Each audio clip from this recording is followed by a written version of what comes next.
My front door didn't open, it exploded. And standing in the smoke was Deputy Rawlins, holding a forged court order with my name on it. Behind him, the HOA's fake tactical team stormed my living room, screaming that my guns were now property of the community. That was the moment I realized they weren't just stealing my weapons. They were declaring war on my land.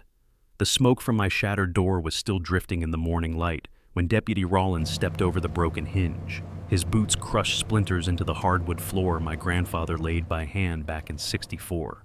Rawlins had a badge on his chest, but the look in his eyes said he wasn't here on county business. He held a paper up like it was holy scripture, a court order, thick red stamp across the top. My name printed bold, but something about it was wrong. Too clean, too new. And Rawlins, well, he didn't meet my eyes when he raised it.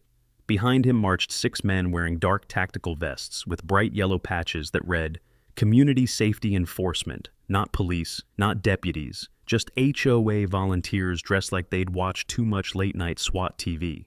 They fanned out through my living room, barking orders they didn't understand, rifles slung across chests they didn't have the training to use. I didn't shout, didn't panic. I just reached for the shotgun behind the doorframe, out of instinct, out of 30 years living on open land. But one of the HOA men slapped it from my hands before I could chamber a shell. Rawlins finally found the courage to speak. "By emergency order," he said, voice trying to sound official, but cracking on the edges. "You are hereby required to surrender all firearms on the premises, effective immediately." I stared at him, calm as a winter pond.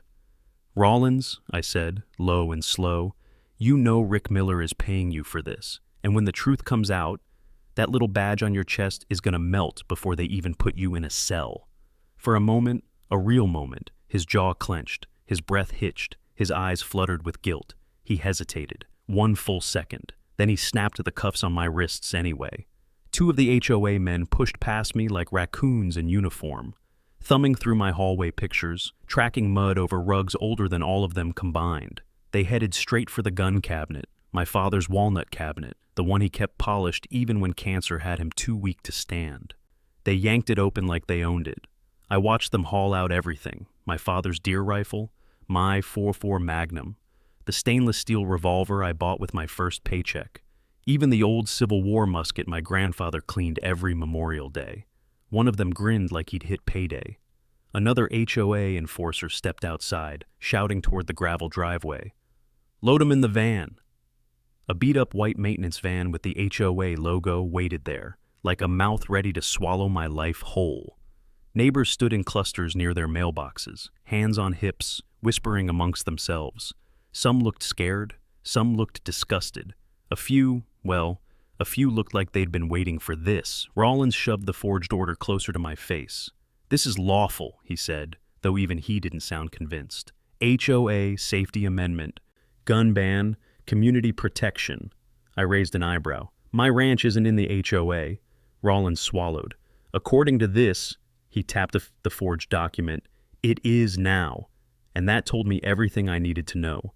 Rick Miller had finally crossed the line from nuisance to criminal. They dragged my guns out through the broken door one by one, stacking them in the back of the van like stolen lumber. Dust rose on the driveway as they slammed the doors shut. Rick himself stepped forward then, polished loafers crunching gravel like he was stepping onto a parade stage. He gave me that smug, oily smile he always wore when someone else was suffering. "Better get used to it, Mason," he said. "You're under my rules now." Then he turned, snapped his fingers, and the convoy rolled away. Rawlins leading, HOA goons flanking him, a backwoods parade of tin-badged tyrants. I stood on my porch, wrists sore from the cuffs, watching the dust settle where my guns used to be. For a moment, just a moment, the ranch was quiet, too quiet, the kind of quiet that settles in your bones when something sacred has been violated. But underneath that silence, something inside me began to burn, slow, steady, hotter than the Texas sun in July. Rawlins might have walked in with a badge. Rick might have shown up with fake authority and forged papers. But they'd made one mistake bigger than all the others combined. They woke up a man who'd learned from 3 generations of walkers that land is something you do not surrender, not to thieves, not to bullies. and sure as hell not to an HOA with delusions of empire.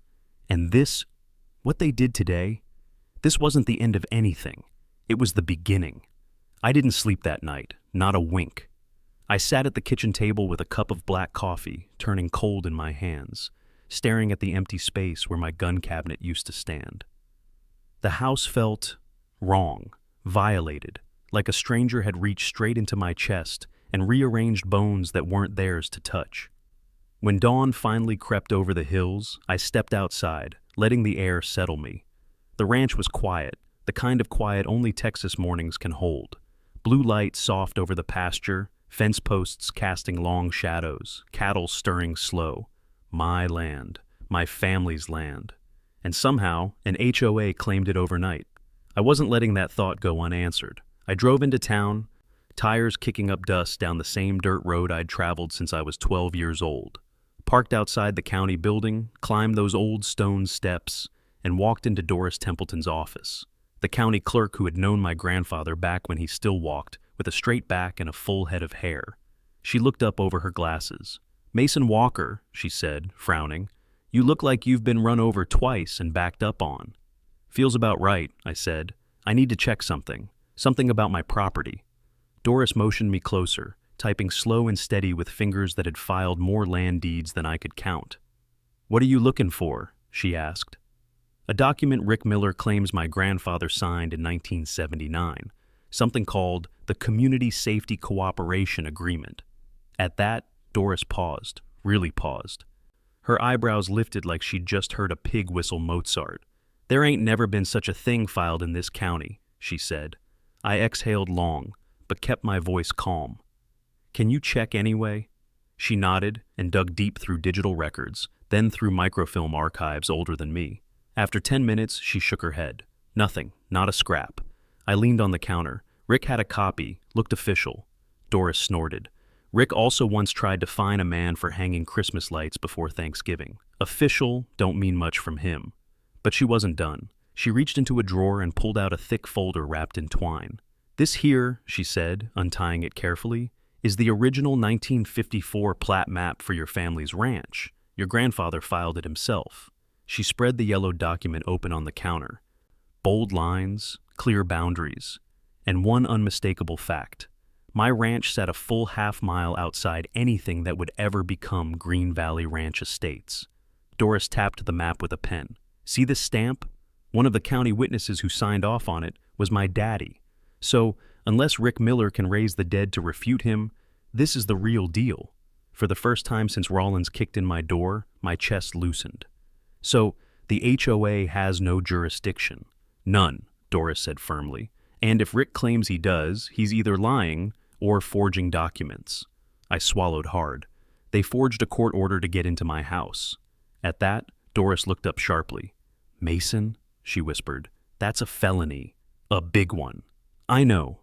She studied me for a moment, really studied me. Then she leaned forward and lowered her voice. "Your grandfather wouldn't have let this stand, and neither should you." I nodded, slow, heavy. As I rolled the map back into its tube, I turned to leave. Doris called after me. "Whatever you're fixin' to do, Mason, do it fast. Men like Rick don't quit when they're caught. They double down." I paused at the doorway, jaw tight. "Oh, I know," I said. "I'm counting on it." By the time I pulled back into the ranch, the morning sun was already high, beating down across the pasture. But even the Texas heat couldn't dry the anger sitting heavy in my chest. I'd left the county clerk's office with proof, solid, unshakable proof, that Rick Miller had no authority over a single inch of my land. But men like Rick don't back down when they're wrong. They dig deeper, they get louder, they push harder, hoping you'll be the one to break. It started with envelopes, white, glossy, expensive paper, far nicer than anything an HOA should be wasting money on. They piled up inside my mailbox like snowdrifts in January. Each one stamped with bright red letters. Notice of violation, safety compliance failure, mandatory correction required. I opened the first one, $200 fine, unauthorized livestock presence, livestock, on a ranch. I opened the next, $600 fine, unregulated vegetation growth. Apparently, grass that grows on its own is now unregulated. The third was even better, 450 fine. Wildlife hazard. Deer. I laughed out loud at that one. Deer hazard. By that logic, Texas itself was one big violation. But by the time the seventh envelope arrived, the laughter stopped. Two men from HOA Community Safety Patrol rolled up to my property on a golf cart that looked like it was stolen from a theme park. Same blue shirts, same tactical vests meant to intimidate from a distance, but turn ridiculous up close. One of them, a tall, thin fellow with the posture of a scarecrow, pulled a clipboard like it was a sheriff's badge. "You have accumulated excessive fines," he said, voice nasally and unsure. "If unpaid, the HOA will proceed with corrective action." I folded my arms. "Boys, this land isn't in your HOA." Scarecrow lifted his chin. "According to our updated boundary map, it is." "Updated by who?" I asked. He hesitated. "By President Miller." There it was, Rick rewriting maps like he owned the county. Before I could respond, his partner, a round, sweaty man whose vest barely closed, nailed a bright orange sheet to my fence post. The words hit harder than any fine. "Notice of pending eviction, 72 hours to vacate." I pulled it off the post slowly, the nail still warm from the sun. "Eviction?" I said, voice low. Scarecrow nodded like he was reading from a script. "Failure to comply with community regulations. Persistent safety risk. Repeated refusal to correct violations. You must vacate the property within the allotted time frame or enforcement will escalate." Enforcement from a homeowners association against a ranch older than their entire subdivision. I stepped closer, real close. "Do either of you boys truly understand what you're doing?" I asked. Round and Sweaty swallowed loudly. We're following protocol." "No," I said. "You're following Rick Miller. And he's leading you straight into a hole you won't climb out of." They backed up an inch, then another. Scarecrow cleared his throat. "Sir, we're just doing our jobs." I pointed to the county line visible from my porch. "Your job stops way over there." They scurried back to their golf cart like raccoons caught in daylight and sped away, dust rising behind them. But the real blow came that evening. I walked to the barn to check the tools, something I'd done every night since my granddad put a wrench in my hand. But when I reached the doors, something metal caught the fading sunlight. A padlock, bright, chrome, new, dangling like a taunt. And beside it, stapled crookedly to the old wood. "This structure is temporarily sealed for community safety. Authorized by President R. Miller." I tore the notice from the wood, the staples ripping free like stitches from skin. "Community safety," I muttered. The barn was my livelihood. Feed, tools, equipment, the heart of the ranch. Sealing it was more than harassment. It was crippling. Just then, movement caught my eye. Neighbors, 4 of them, standing at the end of my driveway, watching. One looked ashamed, one looked confused. 2 looked like they approved. Rick's poison was spreading. I walked to the barn doors, pressed my palm against the padlock, and took a deep breath. Sam Jenkins's words echoed in my head. "Don't touch their lock. Let them hang themselves with their own stupidity." So I stepped back, not out of fear, but out of strategy. Because this wasn't vandalism. This wasn't a misunderstanding. This was a war of paperwork, manipulation, and intimidation.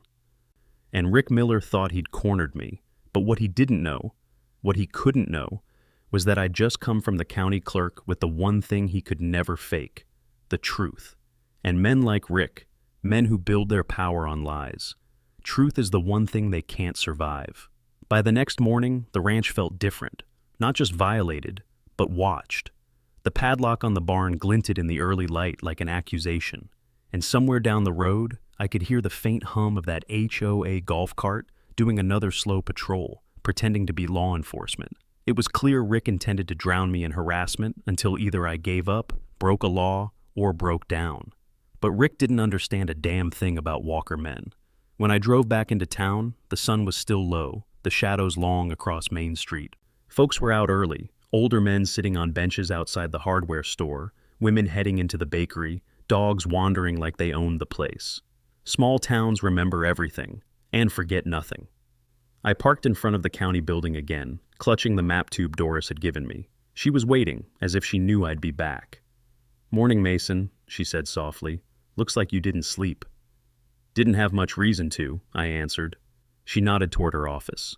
Come on, I found something else you're going to want to see. Inside, the room smelled the way old government buildings always do. Dust, stale paper, and maybe a century of secrets. Doris pulled a thick leather-bound ledger from her desk and set it gently in front of me. This here, she said, was your grandfather's ranch journal. Repairs, crop yields, notes about droughts, and letters he never mailed. I opened the cover. The paper was yellowed, edges soft from time. The handwriting was steady, clean. Granddad always took his time with a pen. And as I turned the pages, I could almost hear his voice. One entry in particular stood out. June 12, 1979. Developers came again today, pushing some kind of community expansion plan. Told them no, told them Walker land don't get folded into anybody's map but God's. Another entry. August 3rd, 1979. Sign nothing, promise nothing. These men think ink can buy what blood built. My breath stilled. The year matched the fake agreement Rick had waved at me. Doris leaned on the counter, watching me absorb every word. I told you yesterday, she said quietly. There was no cooperation agreement filed. And now you've got your grandfather's own words saying he refused to sign anything at all. I nodded slowly, fingers pressed on the B as if holding on to Granddad's voice. Rick forged it, I said, and Rollins enforced it. Yes, Doris whispered, and that makes this a whole lot bigger than just a neighbor dispute. She handed me a photocopy of the 1954 plat map, edges crisp, the original boundary lines unmistakable. Take this one, she said. I'll keep the original safe. I rolled the copy back into the map tube, but before I left, Doris pressed something else into my hand. A faded photograph. Granddad in his younger years, broad shoulders, strong jaw, standing beside the same barn Rick had tried to seal off. Beside him were three men I didn't recognize, until Doris explained. Carter, Jennings, and Miles, she said. Vietnam vets. Your granddad let them stay on the ranch while they got back on their feet. This land wasn't just dirt to him. It was sanctuary. I swallowed hard. I knew he helped people, I said softly. Didn't know how much. Doris smiled. Mason, your grandfather didn't build a ranch. He built a refuge. Her words hit deep. Because suddenly it was clearer than ever what Rick was trying to erase. Not just property lines, but legacy. When I stepped outside again, the Texas wind hit me with a dry gust, carrying dust across Main Street. I tightened my grip on the map tube and ledger. The evidence wasn't just strong, it was ironclad, family forged. And if Rick Miller thought he could rewrite history, he was about to learn the one lesson every Walker man grows up knowing. You don't mess with the truth, and you damn sure don't mess with a Walker's land. Red Oak law offices sat on the corner of Main and Carter, its brick walls sun-bleached and proud, like they'd stood through every courtroom battle this county ever saw. When I pushed open the heavy glass door, the cool air carried the faint scent of old paper and sharper minds. And behind a cluttered oak desk sat the only man I trusted with the kind of fight I was walking into, Sam Jenkins. He glanced up at me, eyes narrowing just slightly, before a slow grin crawled across his beard-shadowed face. Well, I'll be damned, he said. Either you're here to sell that ranch or someone's trying to steal it. Second one, I answered, shutting the door behind me. That's my favorite kind.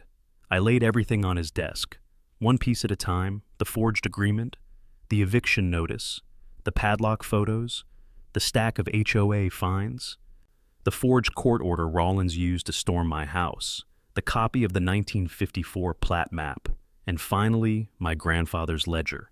Sam didn't interrupt, didn't even sip his coffee. He just stared, his eyes sharpening with every page I turned, every detail I recounted. When I finished, he leaned forward, elbows on the desk, fingers interlocked like a preacher preparing to deliver a eulogy. Mason, this isn't a dispute. I know. This is an organized land grab, a criminal enterprise wrapped in HOA stationery. They used forged documents, false authority, and intimidation to seize your property. That's conspiracy, state and federal. I let that sink in. The room suddenly felt smaller. Sam stood, pacing slowly in front of the window. First thing, he said, we're going to freeze every damn thing Rick has done. No more fines, no more threats. No more padlocks. We'll get an emergency court injunction so fast the ink won't be dry before Rick hears about it.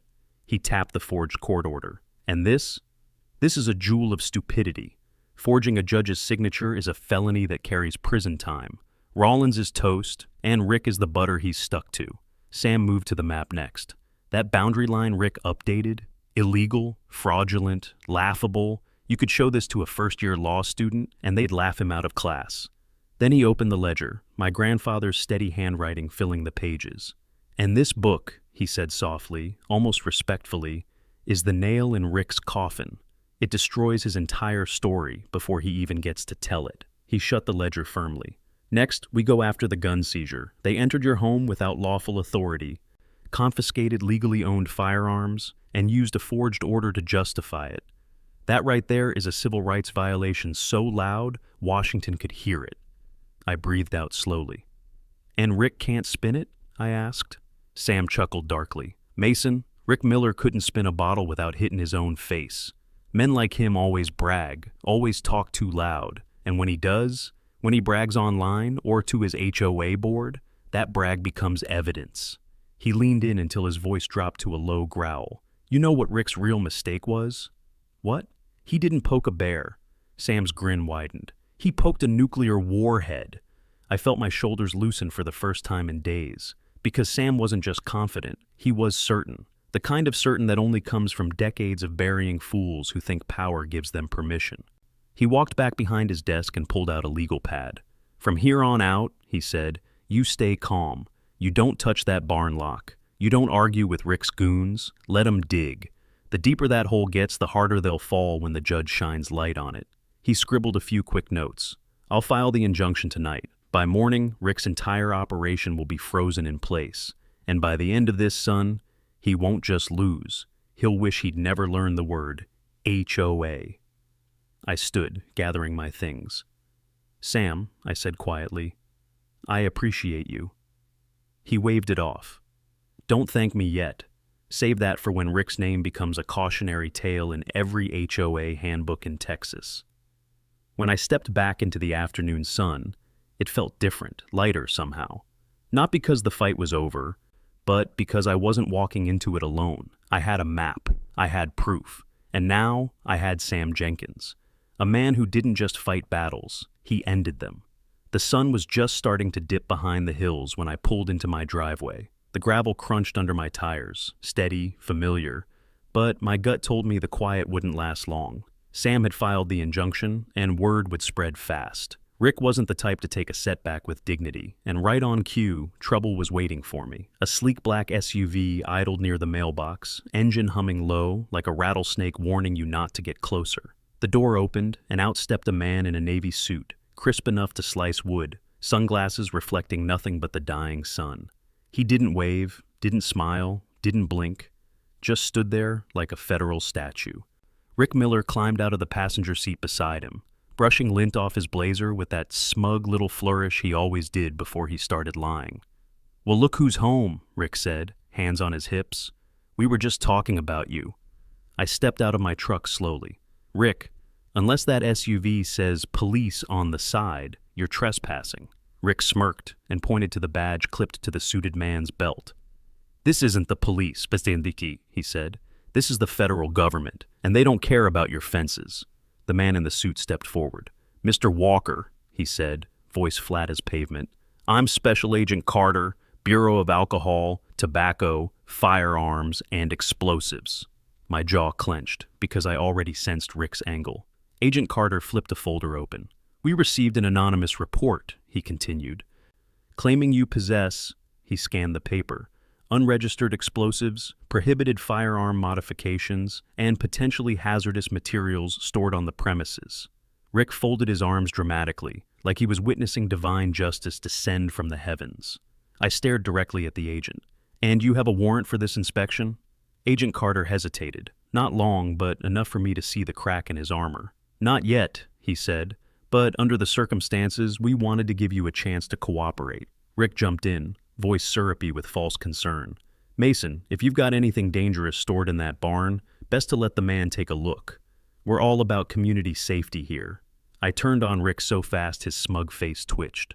Funny, I said, Considering your boys stole every gun I own, I'm surprised you didn't tell the ATF they stole those too. Rick's smile faltered. I faced Agent Carter again. Bring a warrant, I said firmly. Signed by a real judge, not one Rick printed in his office on a Tuesday night. The agent's jaw flexed. I'll secure judicial authorization, he said. Expect us back. He shut the folder with a snap, turned on his heel, and climbed back into the SUV. Rick lingered, hands in his pockets, rocking on his heels like a child waiting to see if his prank worked. Better clean up whatever you've been hiding, Rick said softly, because when ATF comes back, they're tearing this place down to the nails. I stepped closer, until he could smell the dust on my jacket. Rick, I told him, voice low and steady, you're running out of lies. Fast. He blinked, barely, but enough to show he heard the warning. When the SUV drove off, the ranch felt darker, not because the sun had set, but because federal headlights were now pointed straight at my land. I spent the rest of the evening pacing the living room. Because Rick's move wasn't stupid, it was strategic. He had escalated to a level where even innocent men get chewed up by bureaucracy, and more importantly, he'd accused me of things the HOA had never looked for during their raid: explosives, hazardous chemicals, unregistered weapons.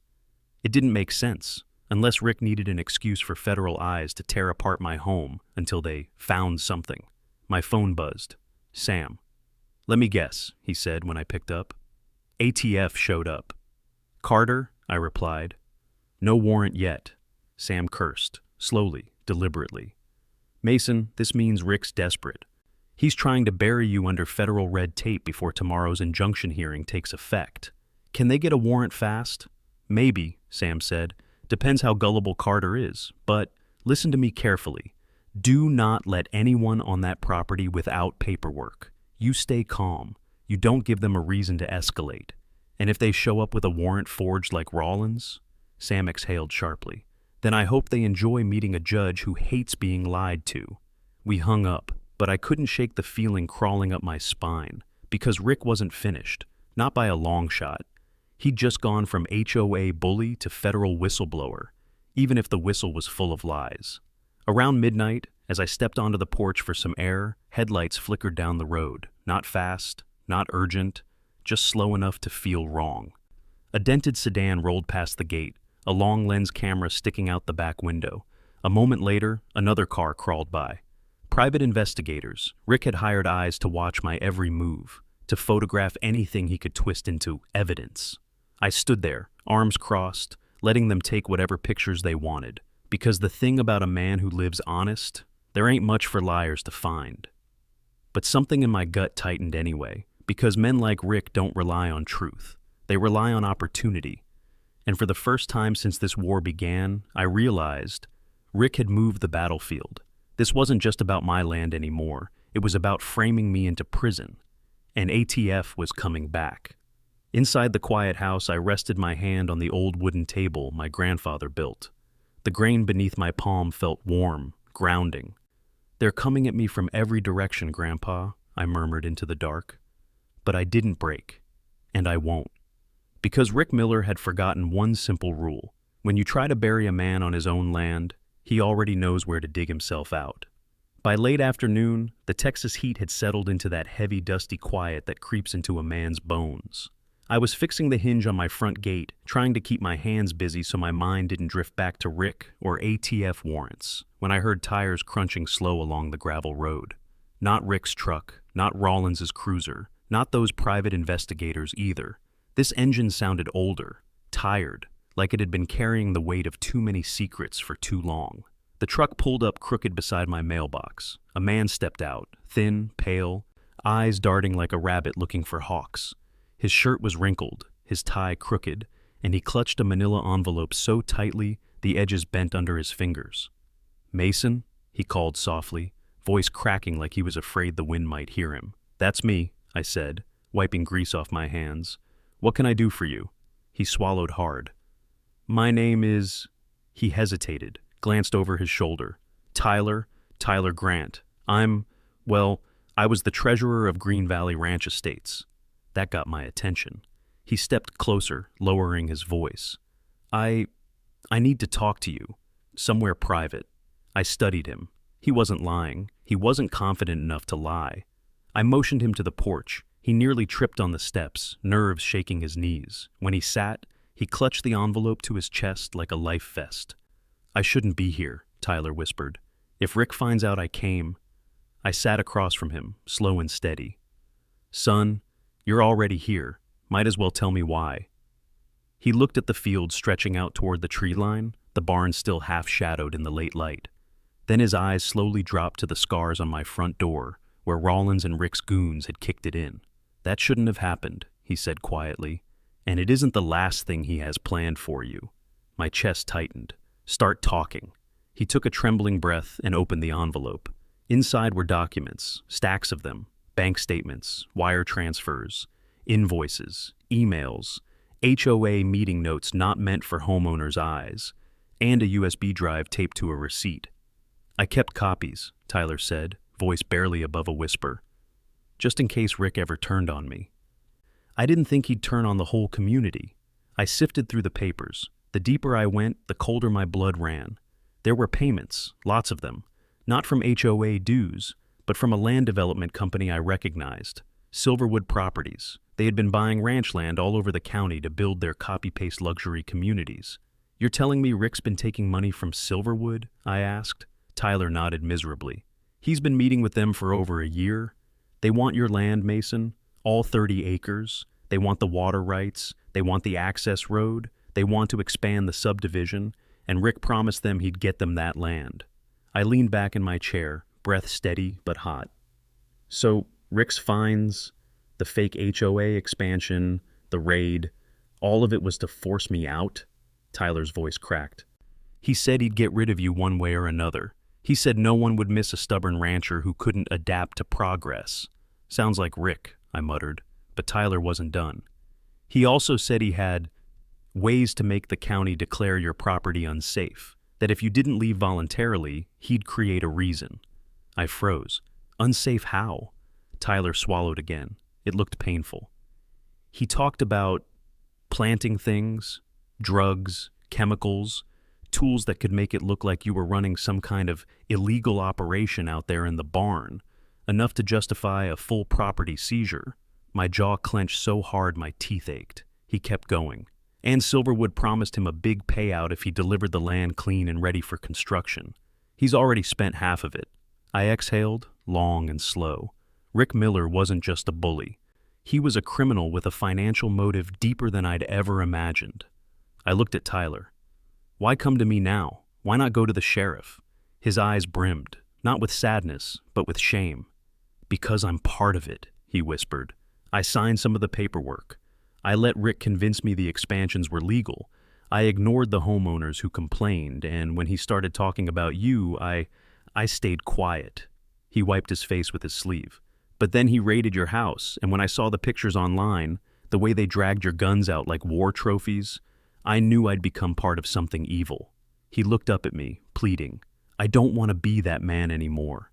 I nodded slowly. "You're doing the right thing now, Tyler." He exhaled shakily. "But Mason, you need to understand something. Rick isn't done. He rushed the ATF report because he wants federal authorities destroying your barn before you can defend yourself. And he's planning something else, something tonight. He said you'd be finished by morning." I leaned forward, voice low and steady. "Did he say what he's planning?" Tyler shook his head. "No, but he met with 3 of the security contractors yesterday, the ones who stormed your house. They were loading equipment into their trucks, crowbars, gas cans. And there it was, a spark of fear, a surge of anger, a calm, deadly resolve settling into place. I stood. "Tyler, you did good coming here, but you need to leave now. If Rick finds out you talked, he won't stop at trying to ruin your finances." Tyler nodded gratefully and hurried to his truck. Before he started the engine, he whispered, "Mason, please be careful. Rick isn't just trying to take your land." He looked me dead in the eyes.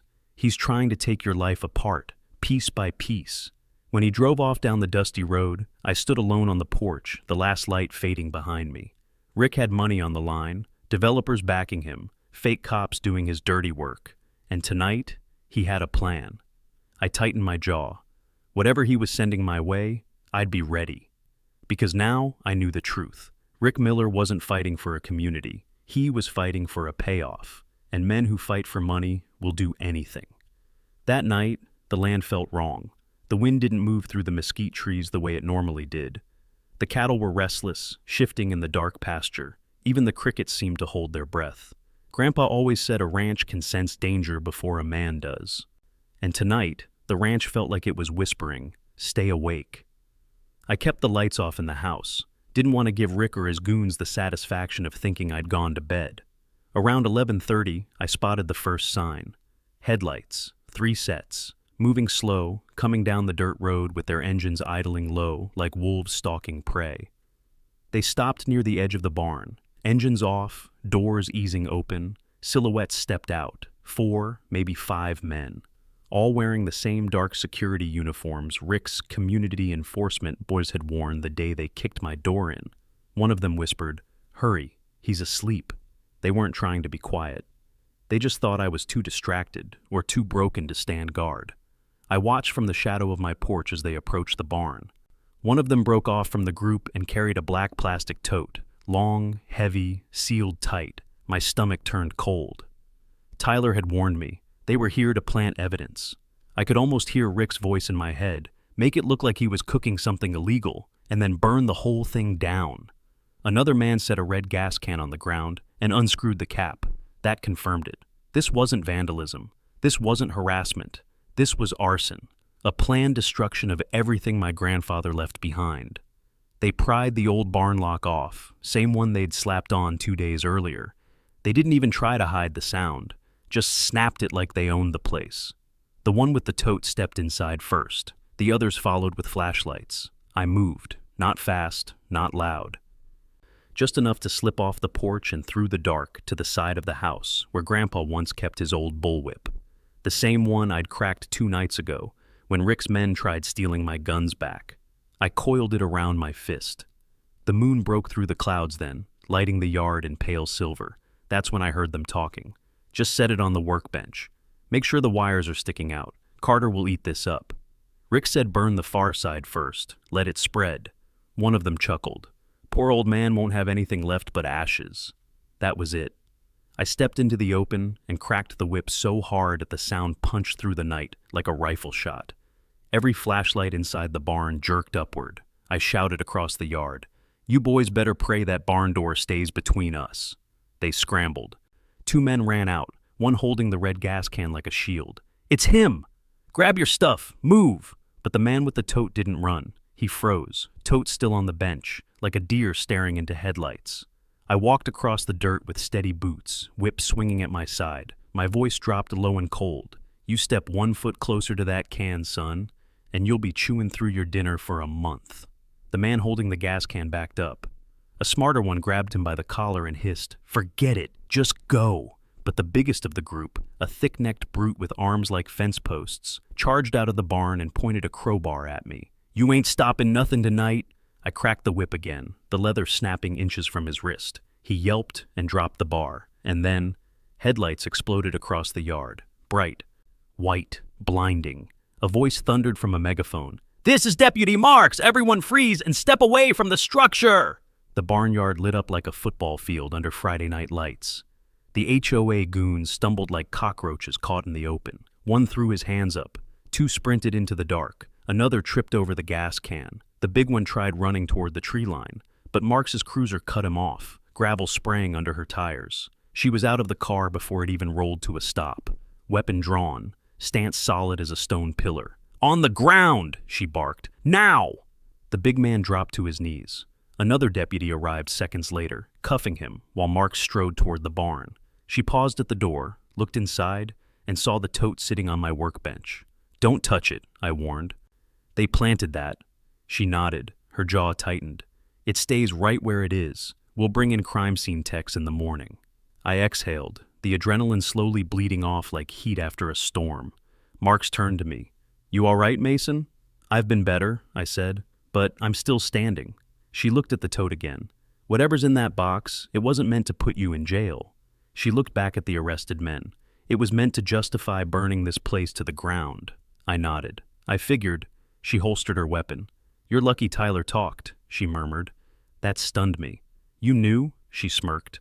I didn't know his name, but I knew someone inside HOA was ready to break. People like Rick always leave a trail of scared followers behind them. She turned toward the road as another patrol unit arrived. Tonight was the last straw. After this, I'm getting a warrant for Rick, and I'm putting a deputy at your gate until the hearing. I rubbed my jaw. Reckon Rick'll take that lying down? Marks gave a short, humorless laugh. No, but he's running out of men, money, and luck.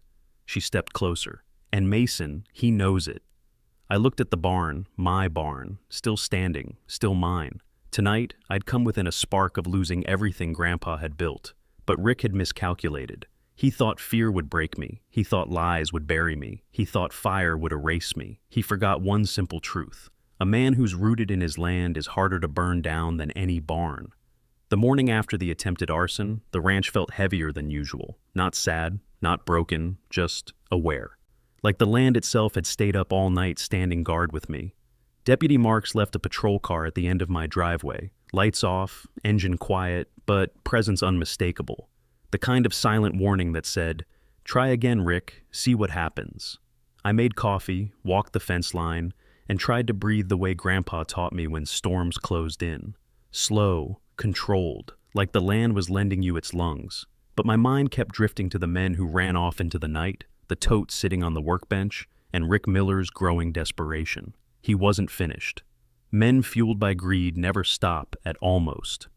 Around mid-morning, a soft knock rattled the repaired front door. Not a pounding, not a command, just a neighborly tap. When I opened it, two people stood on my porch, Mr. and Mrs. Ramirez from the subdivision. Good folks.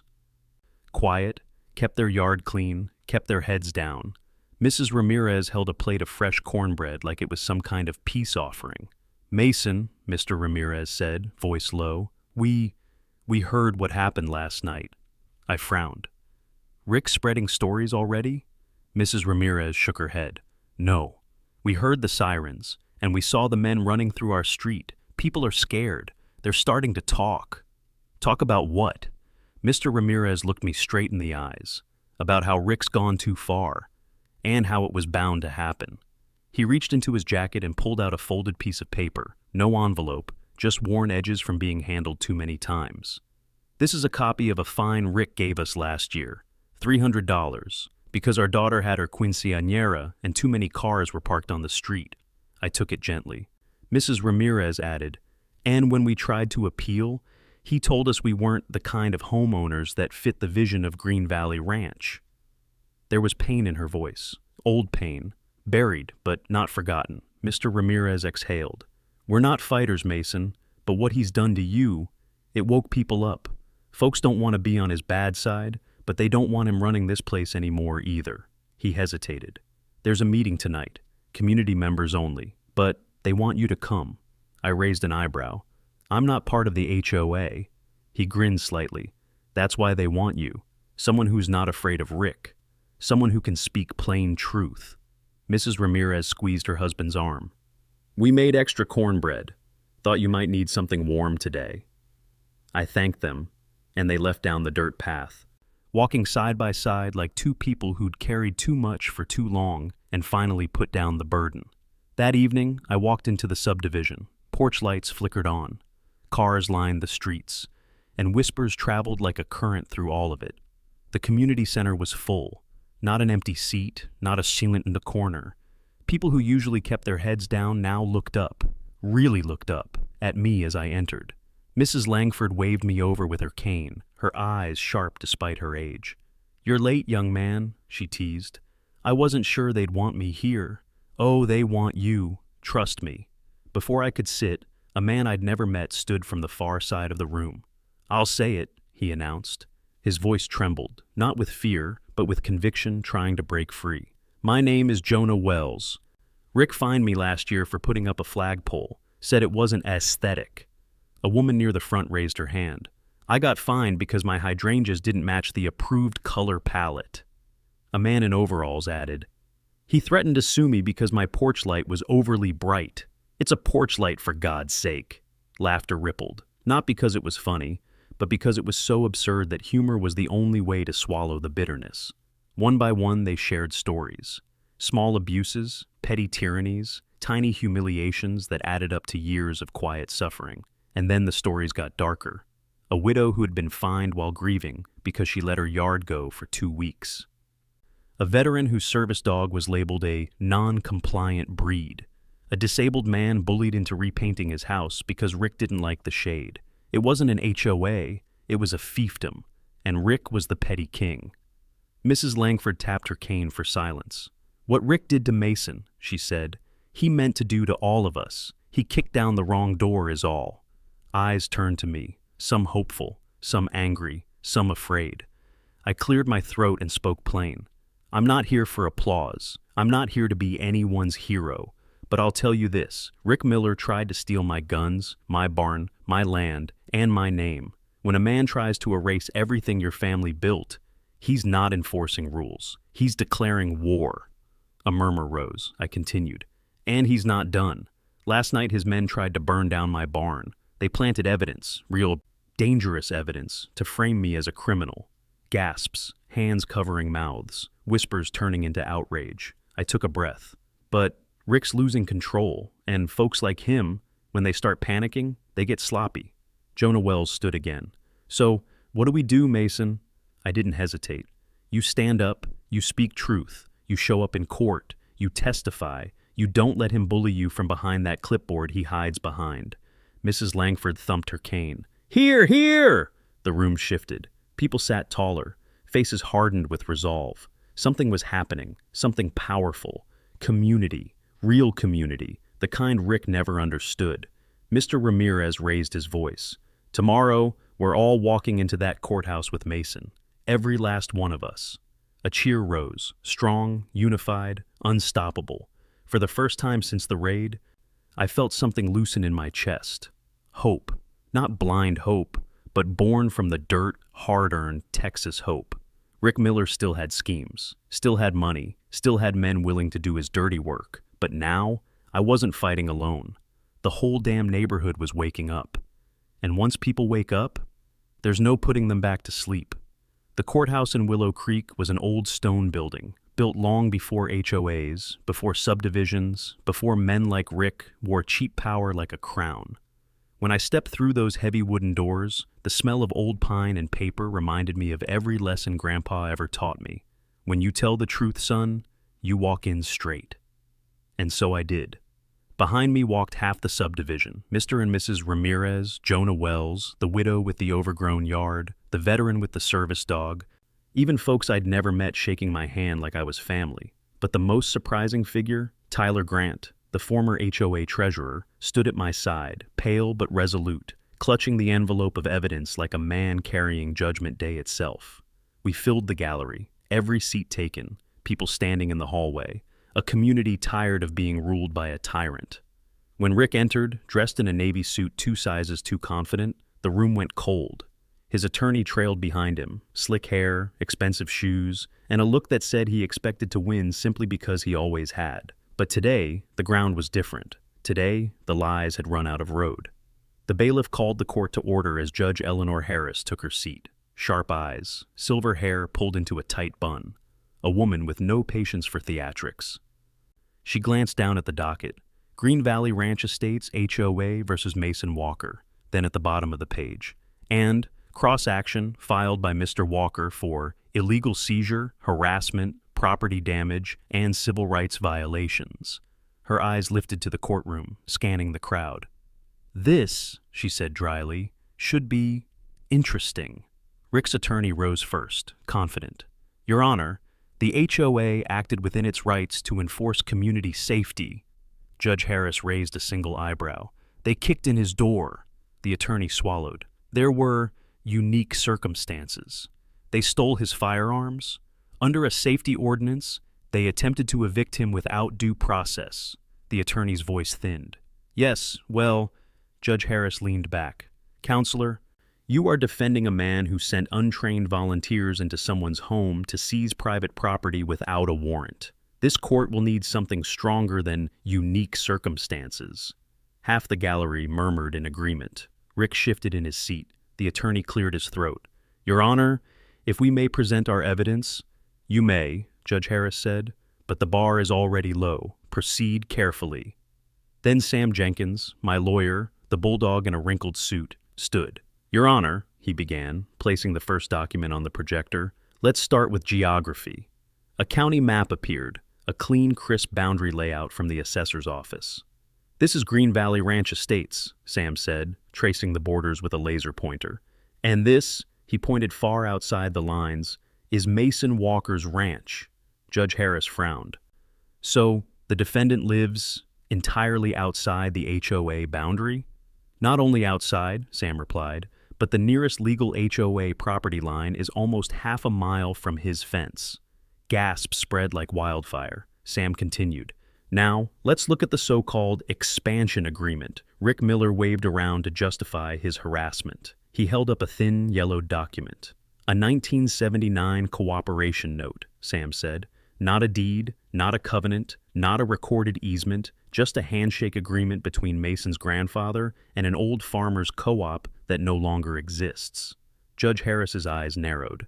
"And Rick used this to justify jurisdiction?" Sam smiled. "He edited it, Your Honor." The courtroom stiffened. Sam clicked to the next slide, a blown-up comparison of the original and the falsified version. "The signatures don't match," Sam said. "The ink is newer, and this paragraph about absorption into future homeowners associations didn't exist before Rick scanned it into his computer." Rick's attorney shot up. "Objection! This is speculative." Judge Harris held up a hand. "Sit down.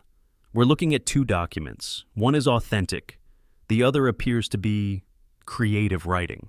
Rick's attorney sank back into his seat. Rick tugged at his collar. Then came the big moment. Sam motioned for Tyler to approach the witness stand.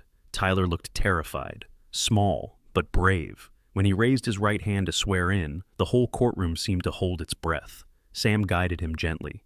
"Mr. Grant, you served as HOA treasurer?" "Yes," Tyler whispered. "And you brought documents today. Could you tell the court what they show?" Tyler opened the envelope with trembling fingers.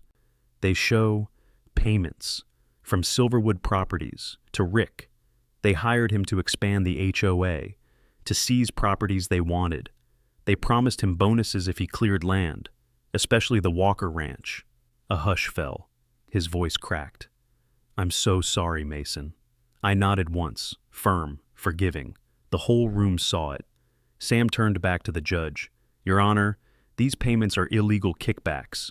Rick wasn't protecting the community. He was building a land grab empire for profit." Judge Harris stared at Rick over her glasses. "Mr. Miller, do you dispute receiving these payments?" Rick's lips parted. No sound came out. That silence was louder than any confession. Then came the final nail. Deputy Marks stepped forward with body cam footage of the attempted arson. The lights dimmed. The screen flickered. Rick's men carrying the gas can. The tote being placed on the workbench. The words, "Burn it. Make it look like his chemicals exploded."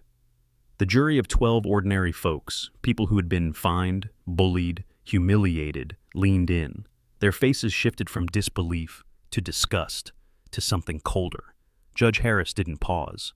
"Well," she said, "I've seen enough." She slammed her gavel once, sharp, final, echoing through the room. "This court finds that Green Valley Ranch Estates HOA, under the leadership of Mr. Rick Miller, engaged in fraud, harassment, illegal seizure of property, falsification of documents, and conspiracy to commit arson." Rick's attorney tried to rise. "Your Honor, please, sit down," she snapped. "Your client is about to enjoy accommodations courtesy of the county jail." She turned to Rick. "Mr. Miller, you've been playing dictator in a sandbox. But today, you face the real law." Bailiff stepped forward. "Mr. Miller is remanded into custody effective immediately." Cuffs clicked around his wrists. For the first time since this war began, Rick's face wasn't smug. It was pale, defeated, small. As they led him through the center aisle, people stepped back, not out of fear, but satisfaction. A bully was being carried out of the kingdom he built on lies. Sam placed a hand on my shoulder. "It's over, Mason." I didn't look away from Rick. "No," I said quietly, "it's just beginning." Rick Miller's arrest didn't just shake the community, it cracked something deeper, something old, something brittle that had been rotting under the weight of his control for years. By dawn the next morning, signs of change swept across Green Valley Ranch Estates like a slow-moving storm. Half the HOA board resigned before breakfast. The other half called an emergency meeting, but without Rick barking orders, they looked more lost than guilty, like children suddenly realizing the adult in the room had disappeared. For a moment, the whole neighborhood sat in stunned quiet, unsure what came next. Then the flyers appeared, a plain notice, taped to mailboxes, pinned to gate posts, slid under doors. Special election, HOA, presidential vacancy, nominations open to all qualified members. Voting to occur in 7 days. At first, I didn't pay it much mind. I had fences to fix, animals to feed, a barn that still smelled like gasoline from Rick's botched sabotage. Politics wasn't something a man like me wandered into unless he'd taken a wrong turn. But as the hours passed, neighbors trickled toward my ranch, one by one, or in pairs. Sometimes whole families. The Ramirezes brought fresh tortillas. Jonah Wells brought a 6-pack of root beer. The widow with the overgrown yard brought nothing but trembling hands and a whispered thank you. What struck me most wasn't their gifts, but their words. You're the only one who stood up when we couldn't. Rick bullied all of us, but he only feared you. You know what real leadership is, because you've lived it, not just printed it on paper. Every voice added weight to something heavy already stirring in my chest. Still, I told myself the same thing over and over. I'm not part of the HOA. I can't run. Someone else will step up. I held on to that excuse like a man clinging to a fence post in a windstorm. But excuses never stand long in Texas.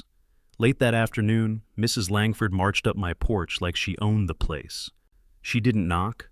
She simply pushed the door open and thumped her cane on the floorboards. You're running for HOA President, Mason Walker. I sighed. I didn't say that. I did, she snapped. And at my age, I don't waste breath repeating myself. I poured her tea. She didn't touch it. She looked at the broken door frame Rollins kicked in, the repaired hinge, the quiet yard that had seen too much violence for 1 week. Mason, she said softly, this community is standing again because you refuse to fall. Folks trust you. They want a leader who listens, not one who finds them for planting the wrong flowers. I rubbed my jaw. There's one problem, ma'am. I'm not part of the HOA. Haven't been. Legally, I can't run. She leaned closer, eyes sharp as barbed wire. That used to be true, back when Rick was twisting bylaws like pretzels. She tapped her cane against her boot. But with him gone, the board discovered something interesting. As if on cue, 2 remaining board members, good people, tired people, walked up the porch steps. Mr. Walker, one of them said, removing his hat, we reviewed all the paperwork Rick filed. Everything he signed after expanding the HOA boundary was illegal. That means, the other added, we're required to nullify all coerced or fraudulent memberships. I nodded. Good. That means I'm not part of the HOA. Correct, the man agreed. But there's more. He handed me a sheet of paper. Not a summons, not a fine, but something simple. Voluntary membership application. Green Valley Ranch Estates. Reformed charter. I blinked. We changed the rules, he said gently. The HOA is no longer mandatory. Membership is voluntary, and the community voted unanimously to offer you an honorary membership. The woman stepped forward, her voice warm. You're not being swept into something you didn't choose. You're being invited into something you helped save. I stared at the paper. One signature, one choice. One door opening to a future I never expected. Mrs. Langford squeezed my wrist. Join us, Mason, not because you need the HOA, but because the HOA needs you. The words settled into my chest like stone, heavy, certain, honest. I picked up the pen. I'll join, I said quietly, on one condition. The board members exchanged glances. That this HOA never becomes a weapon again. That it protects people instead of punishing them. And that every voice here matters. Mrs. Langford smiled. That's exactly why we want you. I signed the paper. My name, inked clean and clear, no forging, no coercion, no lies, just choice. Election day arrived with more people than I'd ever seen inside the community center. They weren't dressed up. They weren't pretending to be something they weren't. They were simply neighbors, looking for steady ground again. When my name was called, I stood behind a small podium. No speech prepared, no note cards, just truth. I'm not here to rule, I said. I'm here to serve. The room quieted. Rick used this HOA to scare you. I intend to use it to protect you." I looked around, faces worn by worry, hope rekindling in their eyes. "I've fixed fences all my life, and now it's time we fix this community, together." The applause wasn't loud, it wasn't wild, it wasn't frantic, it was steady. Like rain falling on dry ground, they counted the votes. 12 minutes later, a young volunteer walked to the podium with trembling hands. "The new president of Green Valley Ranch Estates is Mason Walker." A hush, then cheers, then tears. Mrs. Langford tapped her cane. "I told you so." Neighbors shook my hand until my knuckles hurt. Some hugged me, others just nodded through watery smiles. For the first time, I didn't feel like the rancher outside the boundary. I felt like part of something bigger, something worth fighting for. That night, under a sunset painted gold and crimson, I walked to the entrance of the subdivision with a wooden post I carved myself. On it, I mounted a plaque dedicated to my grandfather, to Thomas Walker, who believed in neighbors, not rules, and taught us all how to stand our ground. When the last nail went in, I stepped back and breathed. The land felt right again, not because I had won something, but because we all had. Because power had fallen, and people had risen, together. 3 weeks after the verdict, the sheriff's office called me back to collect my property. They brought everything out in careful order: my rifles, my father's .4 Magnum, the Civil War musket my grandfather cleaned every Memorial Day. Each weapon laid out on a long wooden table, like old war horses returning from the fight. Deputy Marks stood beside me, arms folded. "Everything accounted for," she said. "Nothing missing, nothing damaged." I ran a hand along the walnut stock of my father's rifle. The wood felt the same, but somehow heavier, like it had carried the weight of the past few months right along with me. Marks cleared her throat. "You know," she said softly, "some folks break under pressure like this, but you came out stronger." I shook my head. "No, Deputy, I didn't stand alone. The land stood with me, and so did the people." She smiled, slow and genuine. "That's exactly why I knew you would make a good president." We loaded the guns into the truck bed, covered them with a tarp, and tied everything down. When I climbed into the driver's seat, the ranch felt different, quieter, gentler, like it had finally released a long, tired breath. The barn took time to repair. The scorch marks didn't fade easily, but every day I hammered a new board or set a new beam, it felt less like rebuilding and more like reclaiming. Neighbors came too, unasked, unexpected. Jonah brought lumber, the Ramirez's brought food. Mrs. Langford supervised with her cane like a general on campaign. Bit by bit, the scars turned into strength. One evening, as the sun settled low over the hills, I pulled a rocking chair out onto the porch and sat with a cup of coffee, listening to the cicadas wind up their nighttime chorus. A soft wind moved through the cedar trees, carrying the faint scent of sawdust and fresh earth. For the first time in a long while, the ranch felt whole again. Not perfect, not untouched, but alive. And as I watched the sky turn from gold to ember red, I realized something simple and true. Rick came after my guns. He came after my land. He came after my name. But he forgot the one thing men like him never understand. A rancher doesn't guard the land guards him. And when a community stands together, shoulder to shoulder, no forged paper, no petty tyrant, no fake badge can ever take it away. I leaned back, breathed deep, and let the last light of day settle across the porch. The war was over, and this time, I won.